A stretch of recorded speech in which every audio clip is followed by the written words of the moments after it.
हवस तो कभी दुनिया में ख़त्म नहीं होती। नबी सल्लल्लाहु अलैहि वसल्लम की सही हदीस है, अगर इंसान को, बुखारी मुस्लिम की हदीस, इंसान को सोने का भरा हुआ जंगल दे दिया जाए ना तो वो चुप करके नहीं बैठ जाएगा भाई सोने की वादी है, वो कहेगा काश ये ऐसी 2 वादियां और हों। फौरन बिजनेस का सोचेगा वो कि यार इसको डबल किस तरह करूं मैं।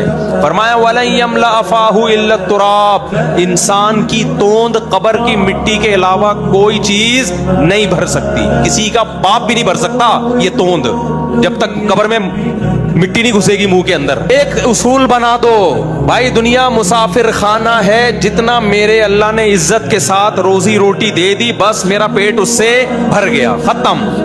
पापों से भरे अल्लाह, सूखी रोटी से भरे, हम राजी हैं अल्लाह की तकदीर पे। जाओ ऐसी की तैसी, नहीं है घर बाढ़ में जाए, नहीं है जाओ रेडी पे सोएंगे, टमाटर बेचेंगे, समझते हो। जब तक खोपड़ी में ये चीज नहीं बिठाओगे ना घटिया तरीके से पैसा कमाते रहोगे।